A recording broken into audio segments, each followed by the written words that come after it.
The metal gleamed under the forge lights, and Krell'zan couldn't believe what he was seeing. Impossible. Absolutely, categorically, thermodynamically impossible. He'd been the master forgesmith of the Galactic Consortium for 300 cycles. 300. He'd worked with metals from 17 different star systems, alloys that required temperatures hot enough to melt lesser species eyeballs, and composites that cost more than entire planetary economies. And here was this human, holding a knife. Just a knife. Except it wasn't just a knife, was it? No, that would be too simple, too easy for his pride to handle. The blade had patterns in it. Swirling, hypnotic patterns that seemed to flow like water frozen in metal. Light and dark bands that twisted and folded into each other with a complexity that made his primary and secondary brains hurt. "What?" Krell'zan said slowly, his mandibles clicking in barely suppressed irritation. "Is that?" The human, a female named Emma Reeves, smiled. Actually smiled, like she was about to tell him the galaxy's best joke, and he was the punchline. "Oh, this?" She held up the blade, letting it catch the light. The patterns danced. "This is just Damascus steel. My uncle makes them on weekends." His assistant, a young Vorkelian named Tick, made a choking sound that might have been laughter or horror. "Probably both." "Your uncle." Krell'zan's translator struggled with the concept. "Makes these. On his rest days. For recreation." "Yep," Emma said cheerfully, running her thumb along the spine of the blade. "Uncle Frank's got a little workshop in his garage. Been doing it since he retired from the construction business. Says it relaxes him." Relaxes him. Krell'zan had spent the last 40 cycles developing a new titanium-palladium composite for the Consortium's warships. The process required 3 separate facilities, temperatures exceeding 12,000 degrees, and a team of 67 specialists working around the chronometer. He'd lost sleep. He'd lost weight. He'd nearly lost his position when the first batch exploded and took out half a laboratory, and this human's uncle made better metal in his garage on weekends for fun. "Explain?" Krell'zan demanded, his voice coming out as more of a hiss than he intended. "Explain how this is possible." Emma shrugged, a peculiarly human gesture that Krell'zan had learned meant anything from "I don't know" to "I know exactly, but I'm going to make you suffer first." "It's not that complicated," she said, which, in Krell'zan's experience, was exactly what humans said right before explaining something that would make your brains leak out your auditory receptors. You take different types of steel, stack them together, heat them up real hot, hammer them flat, fold them over, and repeat. Like, a bunch of times. How many times? "Oh, I don't know. Frank usually does." "What, 15 folds? 20? Depends on the project." Tick had pulled out a calculator and was frantically punching numbers. His eye stalks had gone completely rigid, which happened when Vorkelians experienced severe cognitive stress. "Master Krell'zan," Tick whispered, his voice trembling. "If my mathematics are correct, 20 folds would create over 1 million layers." Krell'zan finished, his voice hollow. 1,048,576 layers, to be precise. Emma nodded enthusiastically. "Sounds about right. Creates this really cool wavy pattern, doesn't it? Each one's unique, like a fingerprint." Frank says that's his favorite part. Krell'zan reached for the blade. "May I?" "Sure, but careful. It's sharp." He took the knife with all 4 hands, holding it up to the light, with a reverence usually reserved for religious artifacts. The patterns weren't just decorative. Oh no, that would be merciful. The patterns indicated that each layer, each fold, created a microscopic variation in the metal's crystalline structure. The harder steel would hold an edge. The softer steel would prevent the blade from shattering. It was genius. It was elegant. It was. Krell'zan thought bitterly. Exactly the kind of solution a human would stumble into while trying to make pointy things to stab each other with. And the technique? He asked, forcing his voice to remain steady. How old is this technique? Oh, super old. Damascus, Syria, hence the name. Though honestly, people were probably doing similar stuff even earlier. Humans really like making sharp things. 1,000 years. Humanity had been pattern welding advanced metals for a millennium, and they considered it a hobby. Krell'zan thought about the consortium's metallurgy labs, the quantum furnaces, the molecular assemblers. The pride they took in their revolutionary manufacturing processes that could produce a blade in just 6 hours, with only minimal defects. Uncle Frank made better ones in his garage, on weekends, while probably drinking whatever fermented plant matter humans preferred. I need to meet this uncle, Krell'zan said suddenly. I need to see this process. Emma's smile got wider. Dangerous. Oh, Frank would love that. He's always excited to show off his forge. Fair warning, though, he's gonna talk your ears off. Well, you know what I mean. Whatever those things are. She gestured vaguely at Krell'zan's auditory fronds. When can we go? How about tomorrow? He usually fires up the forge on Saturday mornings. Tomorrow? He could wait until tomorrow. Probably. Maybe. His curiosity was literally causing his skin to shift colors, cycling through the Vexillian spectrum of anticipation. Tick cleared his throat, or did whatever Vorkellians did that sounded like clearing throats. Master, perhaps we should inform the Consortium Council? This could be significant. Significant, Krell'zan repeated flatly. Tick.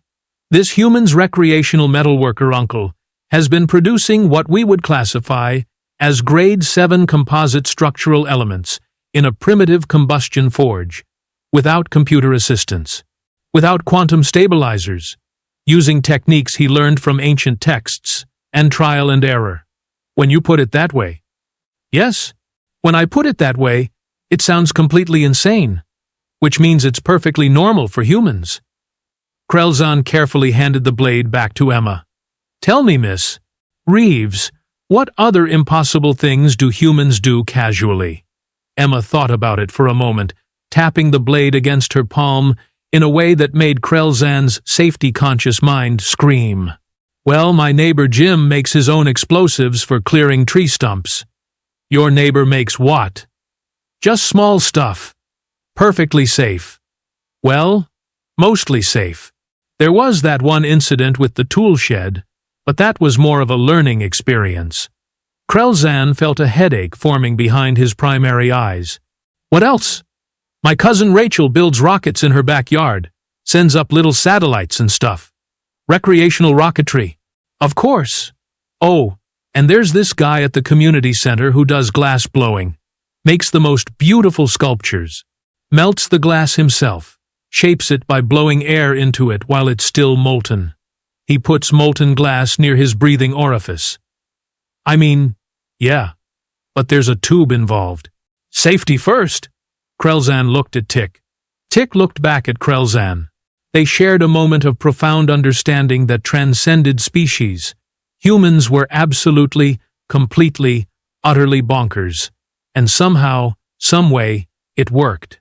Tomorrow morning, Krell'zan said firmly. We visit Uncle Frank. Great. I'll let him know. He'll probably want to make breakfast. Hope you like bacon. What's bacon? Emma's eyes lit up with the kind of joy that Krell'zan had learned meant he was about to discover. Something wonderful, terrible, or both. Oh, you're in for a treat. It's preserved meat from a pig, cured with salt, sometimes sugar and spices, then usually fried until it's crispy. You preserve meat with salt? Not stasis fields? Salt's cheaper, and it tastes better. Cheaper, Krell'zan muttered. Of course it's cheaper. The next morning arrived with the kind of inevitability that made Krell'zan question his life choices. He stood in the transport pod with Tick, Emma, and a growing sense of dread, mixed with excitement, watching the human residential sector approach through the viewport. The houses were small, quaint, made of primitive materials like wood and brick. There were plants growing in deliberate arrangements that served no practical purpose, except apparently looking nice. "That's Frank's place," Emma said, pointing to a modest dwelling with a separate structure behind it. Smoke was already rising from the separate structure's chimney. The workshop's in back. They landed, and Krell'zan stepped out onto actual grass. Real, biological grass. Not synthesized, not terraformed. Just grass that apparently grew here naturally, and humans decided to keep trimmed to a uniform height for no reason he could fathom. A human male emerged from the house, wiping his hands on a cloth. He was older, his head hair having turned white, with wrinkles around his eyes that deepened when he smiled. "Emma, you made it. And you brought friends." Uncle Frank's voice was warm, welcoming, and entirely too cheerful for someone about to demonstrate impossible metallurgy. "You must be the alien smiths Emma told me about. Krell'zan, right? And Tick?" "Master forgesmith, Krell'zan, of the Galactic Consortium." Krell'zan corrected automatically, then felt silly about it. This human probably had more practical metallurgy knowledge in one finger than the entire consortium combined. "Well, Master forgesmith, welcome to my humble forge." Frank gestured toward the workshop. "Fair warning. It's not fancy. No computers, no robots, just me, fire, and metal." "That," Krell'zan said seriously, "is precisely what terrifies me." Frank laughed. A deep, genuine sound. "I like you already. Come on, let me show you around. And Emma, go tell your aunt that we've got guests for breakfast. She'll want to make extra bacon." The workshop was... Krell'zan struggled for words. Primitive? Yes. Inefficient? Probably. Impossible to achieve superior results with? Apparently not. There was a forge, essentially a controlled fire pit, with air being pumped in by an electric blower. Anvils, various hammers, tongs, grinders, and racks of metal stock lined the walls. Everything was organized with the kind of practical efficiency that came from years of use. "Started doing this about 15 years ago," Frank explained, running his hand along one of the anvils. "Always liked working with my hands. Construction was good, but this is art and science combined. Every piece tells a story." "Show me," Krell'zan said. "Please, show me how you create the Damascus patterns." Frank's eyes lit up. "Nothing would make me happier. Tick, grab that stool if you need it. This takes a while." He selected several bars of steel from his stock, laying them on a workbench. "So, I start with different types of steel. This here's 1095, high-carbon steel. Real hard, holds an edge. Great, but brittle. This other one's 15N20, got some nickel in it. Shows up bright when you etch it. More flexible, less likely to snap." "You're creating a composite," Krell'zan observed, "combining the properties." "Exactly," Frank grinned. "See? You get it. Now, watch. I stack these bars, alternating, usually 5 to start with. Then I wire them together, flux them." "Flux?" "Prevents oxidation during heating. Just borax powder, really. Keeps the layers clean so they actually weld together. Just borax powder." Krell'zan made a note to research what borax was and why the consortium had borax. Apparently never considered using it. Frank placed the stacked bars into the forge. The fire roared, fed by the blower, reaching temperatures that made the metal glow first red, then orange, then yellow-white. "Temperature's critical," Frank explained, watching the metal with practiced eyes. "Too cold, won't weld. Too hot, burns. No computer telling me when it's ready. Just experience and color." He pulled the glowing stack from the forge with tongs, placed it on the anvil, and began hammering. The workshop, filled with the rhythmic clang of metal on metal, each strike deliberate, controlled, forcing the layers together. Krell'zan watched, mesmerized. This wasn't manufacturing. This was alchemy. Magic. Pure skill and intuition, transforming raw materials into something greater. Now I fold it, Frank said, cutting the welded bar partway through with a cutting wheel, then folding it over like paper. Except paper didn't glow orange and require a hydraulic press to bend. Back in the fire, heat it up, weld it again. Each fold doubles the layers, and you do this 15 to 20 times. Depends on what I'm feeling. Depends on the pattern I want. Frank wiped sweat from his forehead. It's hot work, but honest work. Makes you appreciate the final product. Tick was frantically recording everything with his personal device. His eye stalks kept swiveling between Frank, the forge, and his readouts. "Master Krell'zan," Tick whispered, "the thermal efficiency is terrible. The energy waste is astronomical. By consortium standards, this process should be completely unviable." "And yet," Krell'zan replied quietly, "look at the results." They watched Frank work for over an hour, heating, hammering, folding. The metal transformed with each iteration, the layers multiplying exponentially. Frank explained each step, sharing tricks learned through trial and error. He talked about failed attempts, blades that cracked, experiments that didn't work, made plenty of mistakes, Frank admitted cheerfully. "That's how you learn. Can't be afraid to fail. Metal doesn't care about your pride. It just is what it is." Finally, he held up a bar that had been folded 20 times. "Now, this right here has over 1,000,000 layers in it. Can't see them individually, of course, but they're there. They're what make Damascus steel special." Emma called from the house. "Breakfast's ready." "Perfect timing," Frank said, carefully banking the forge fire. "Let that bar cool down. We'll grind and etch it after we eat.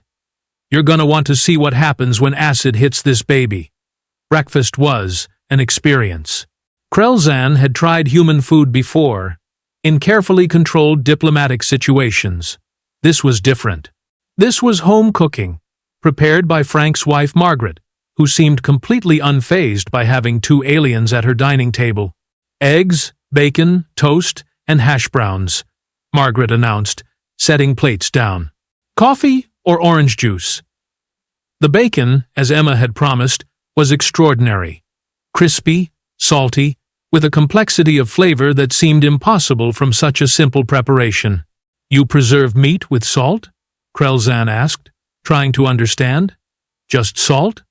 "Salt, thyme, and sometimes smoke," Frank explained around a mouthful. "Humans have been preserving food this way for thousands of years. Before refrigeration, before stasis fields, before any of that. Had to get creative. Had to survive," Margaret added. "That's what humans do best, figure things out." After breakfast, they returned to the workshop. Frank pulled the cooled bar from the forge and placed it on a grinding wheel. Sparks flew as he shaped it, revealing the first hints of the pattern within. "Now for the magic part," Frank said, producing a bottle of liquid. "Ferric chloride, acid, etches the different steel layers at different rates. Watch." He applied the acid to the ground surface. Within seconds, the pattern emerged. Swirling, organic, beautiful. Light bands and dark bands flowing into each other like frozen smoke. "Impossible," Krell'zan breathed. "Absolutely impossible, and yet here it is." "Not impossible," Frank corrected gently. "Just requires patience. Requires caring about the work. Requires accepting that not everything needs to be fast or efficient. Sometimes the old ways work because humans spent centuries perfecting them through trial and error." Krell'zan stared at the blade, at the patterns within, and felt something shift in his understanding of metallurgy, of manufacturing, of what it meant to create. The consortium's methods were advanced, yes, efficient, certainly, but they'd lost something along the way. They'd forgotten that metal had personality, that it responded to touch, that creation could be art as well as science. "Uncle Frank," Krell'zan said slowly, "would you be willing to demonstrate this technique to the Consortium Council?" Frank considered it, then shook his head. "Rather not, if I'm honest. Crowds make me nervous. But tell you what, why don't you learn it yourself? Come by on weekends. I'll teach you everything I know." "You would do that?" "Sure. Always happy to pass on knowledge." That's how Frank's daddy taught him, and his daddy before that. Knowledge isn't meant to be hoarded. It's meant to be shared. And that, Krell'zan realized, was perhaps the most human thing of all. 3 months had passed since that first breakfast at Frank's house, and Krell'zan's life had become something he never could have predicted. Every weekend, without fail, he stood in that workshop, sweating, hammering, learning. The Consortium Council had been less than thrilled. "You're spending your rest periods doing manual labor?" Council Director Veshkara had sputtered, her tentacles writhing in distress. "With primitive tools?" "Yes," Krell'zan had replied simply, and refused to elaborate. Now, holding his first self-made Damascus blade up to the light, he understood why. Frank had smiled when he'd asked to learn. This wasn't about the destination. It was about the process itself. "Not bad for attempt number 47, Frank said from his own anvil, not looking up from his work. "Remember what I told you about the angle? Consistent strikes, 45 degrees, work from the center outward," Krell'zan recited. His primary arms ached. His secondary arms ached. Parts of his body he didn't know could ache were aching. It was glorious. Tick had stopped coming after the second week. Too hot, too loud, too much physical exertion, he'd complained. But he'd started researching human metallurgical history instead, and his reports were causing quite a stir in academic circles. Emma wandered into the workshop carrying lemonade, another human invention that Krell'zan had become embarrassingly fond of. "How's the student doing, Uncle Frank?" "He's getting there," Frank replied, finally examining his own work. "Stubborn enough to be good at this. You need stubbornness. Metal doesn't yield to politeness."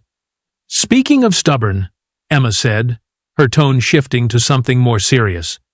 "Krell'zan, you've got a visitor. Someone from the Consortium. Looks official." Krell'zan felt his skin shift to a concerned blue-gray. "Did they say what they wanted?" "Just that it's urgent. They're waiting in the front yard."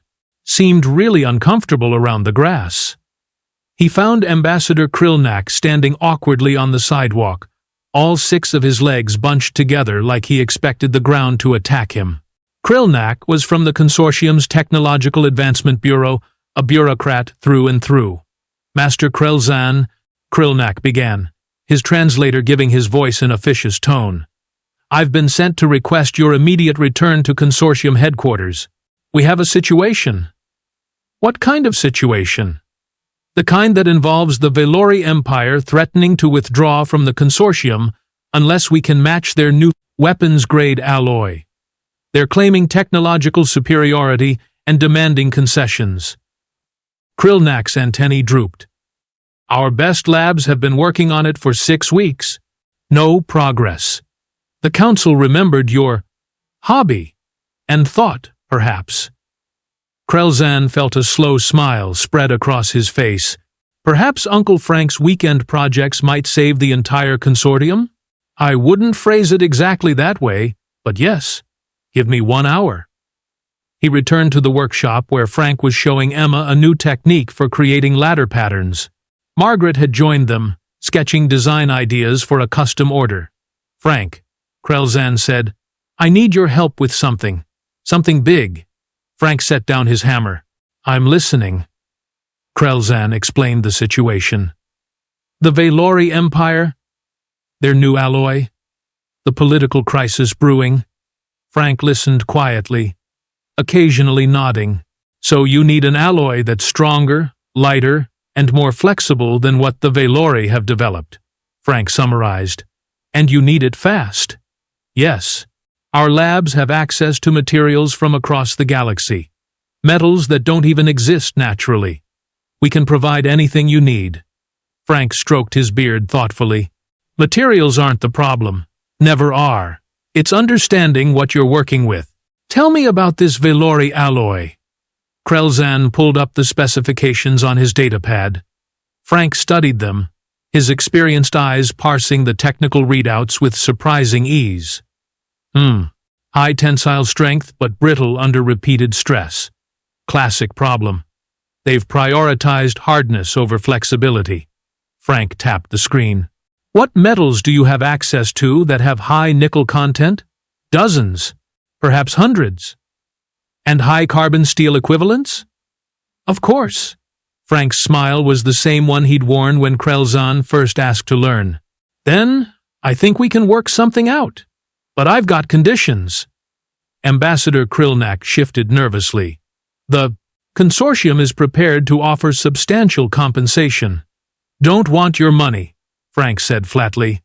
Here's what I want. 1. This happens here, in my workshop. 2. I teach your metallurgists the technique properly, not some rushed corporate version. 3. The knowledge gets shared freely across the consortium. No patents, no monopolies. This is craft knowledge, and craft knowledge belongs to everyone willing to learn it. Krillnak looked like he'd swallowed something unpleasant. The council will want to maintain some level of proprietary control. Then the council can figure it out themselves, Frank replied cheerfully.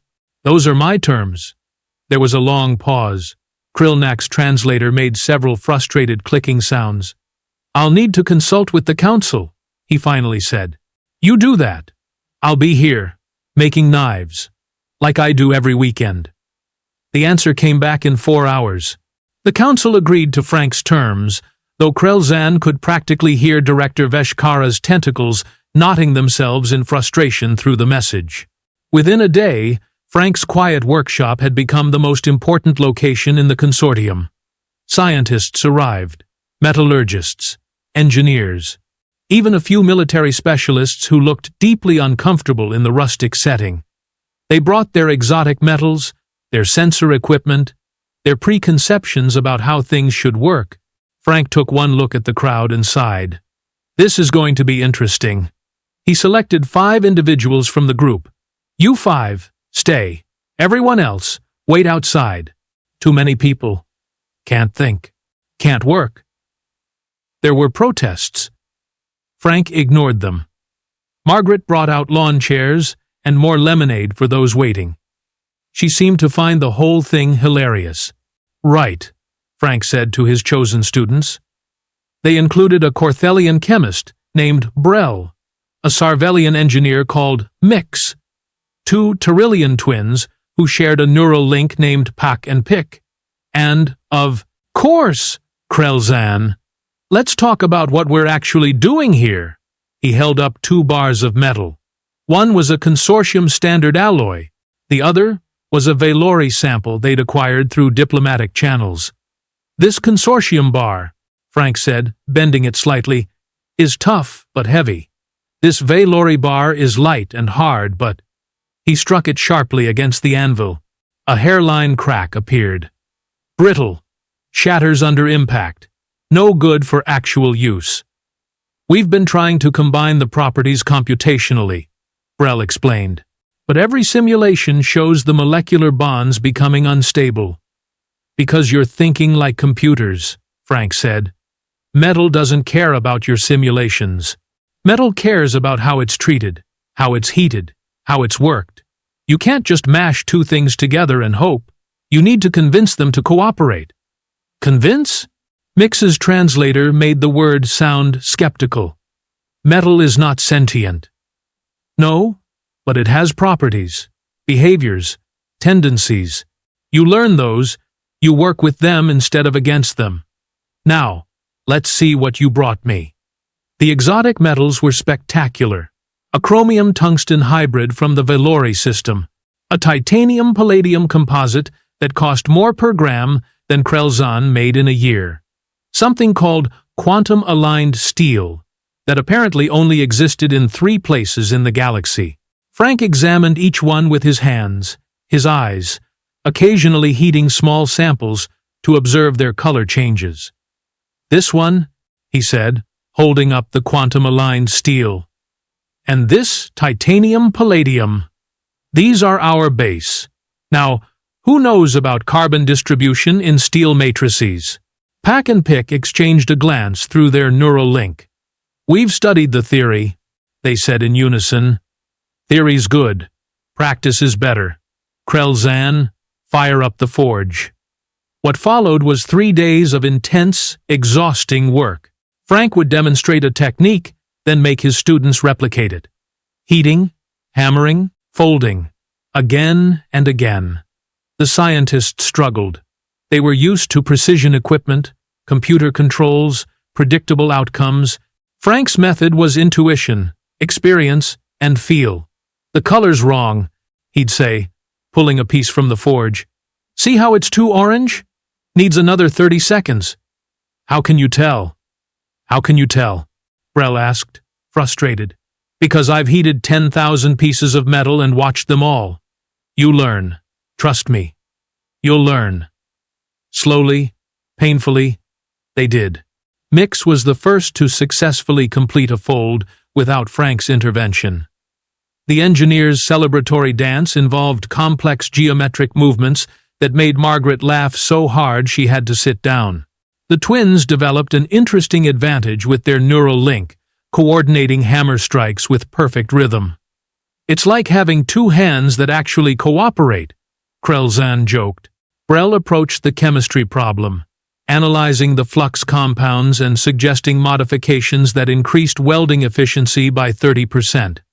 Frank immediately incorporated them. "See?" Frank said. "You bring your knowledge, I bring mine. Together, we make something better."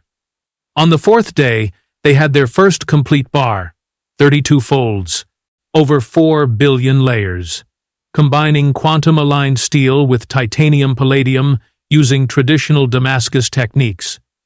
Frank ground a test edge, applied the etchant, and revealed the pattern. It was breathtaking. The patterns didn't just swirl, they seemed to shimmer, almost alive. The quantum-aligned steel creating iridescent effects that shifted with the viewing angle. "Now we test it," Frank said. The testing was brutal. Stress tests, impact tests, flexibility tests, heat cycling, everything the consortium could throw at it. The alloy performed beyond specifications. It was lighter than the Velori metal, stronger than consortium standard. And unlike both, it flexed under stress instead of shattering, the millions of layers, distributing force in ways that computer models hadn't predicted. Ambassador Krell'zan watched the final test results with something approaching religious awe. This will change everything." "It's just good metalwork," Frank said modestly. "Done with care." The consortium council meeting was held via hologram in Frank's backyard. Margaret had set up folding tables and served cookies. It was possibly the most informal, high-level diplomatic session in galactic history. Director Veshkara's hologram flickered with barely contained emotion. "Master forgesmith Krell'zan, Frank Reeves of Earth, your technique has provided exactly what we needed. The Velori Empire has withdrawn their demands and expressed interest in acquiring samples. How soon can we begin mass production?"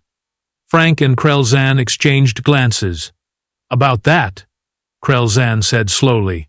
"Each blade takes approximately 40 hours of hands-on work. Unacceptable. We need thousands of units." "Then you'll need to train thousands of smiths," Frank replied calmly. "This isn't something you can automate. Every piece requires human, sentient touch. Judgment. Care. You try to rush it? You'll get garbage. Surely we can develop automated systems." "You can try," Frank said. "Been trying to automate Damascus steel for centuries. Doesn't work. Not really. You can fake the appearance, but not the properties. The layers need to be worked, not just pressed. The metal needs to be heated by feel, not timer. This is craftsmanship, Director. It doesn't scale the way you want." This is not what the council wanted to hear. But it's what you needed to hear, Krell'zan interjected.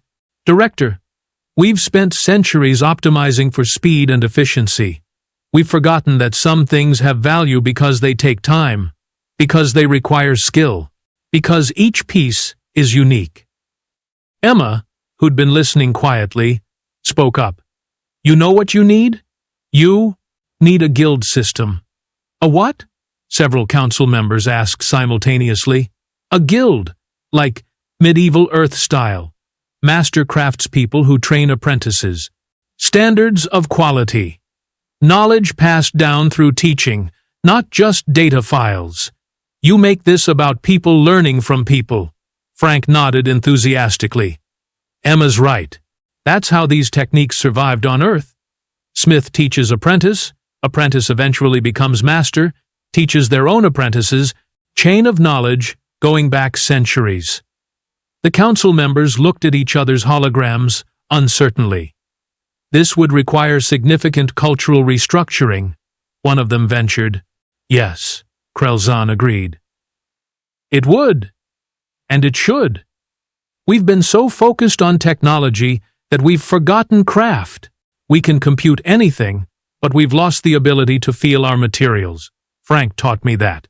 Every weekend for 3 months, he taught me that metal has personality. That creation is conversation between Smith and material. Poetic, Veshkara said dryly, but impractical. Is it? Brell's voice came from behind the hologram projectors. The Corthelian chemist stepped forward, holding a blade she'd forged herself. This took me 60 hours. Every minute mattered. I learned more about metallurgy in those 60 hours than in my entire academic career, because I had to feel it, had to understand it, not just calculate it. The twins appeared beside her, each holding their own creations. We have shared consciousness, they said together. We thought that meant we understood connection. But working metal this way, feeling it respond to our efforts, working in harmony with heat and hammer, that's connection we never imagined. Mix rolled forward on his locomotion disc. I am an engineer. I believed in efficiency above all. Frank Reeves taught me that efficiency without understanding is just speed toward mediocrity. I will never design the same way again. Director Veshkara was quiet for a long moment. You're all serious about this guild proposal. Completely, Frank said. And I'll help set it up. Curriculum, standards, everything.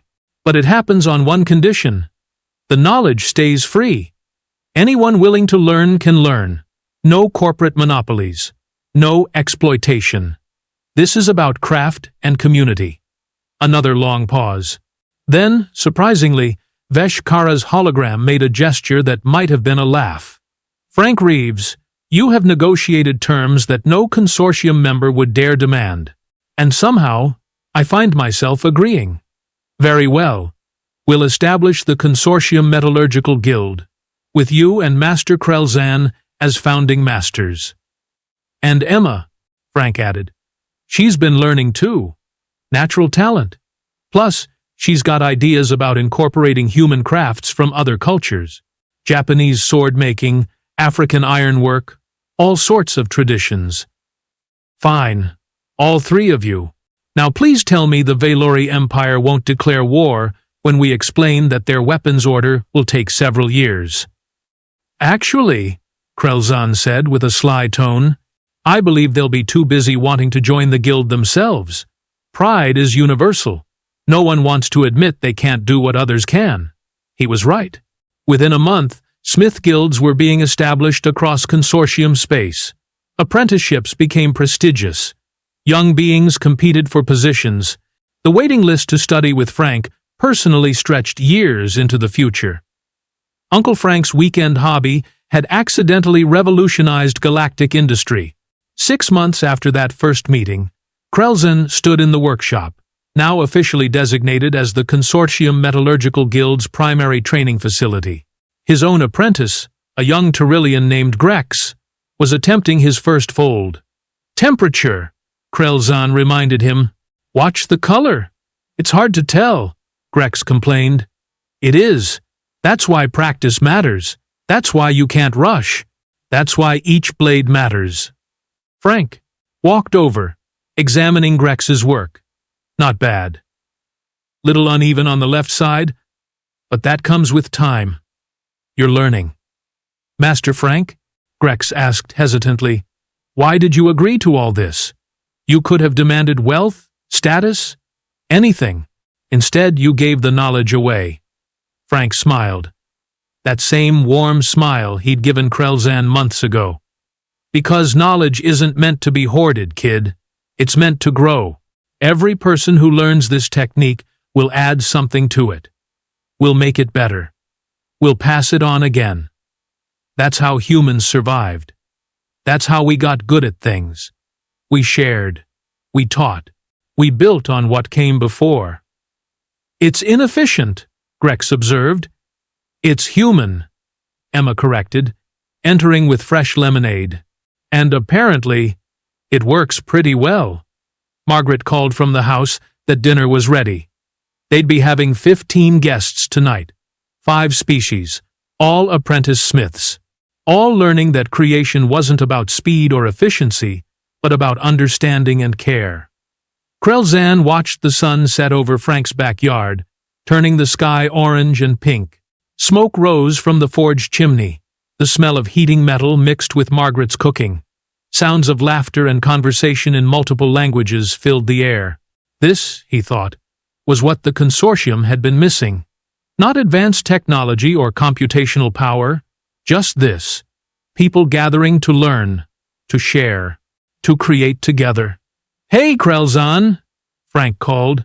You spacing out, or you gonna help set the table? Coming, Krell'zan replied, and realized he was genuinely happy. All because he'd seen an impossible blade and heard the words that changed everything.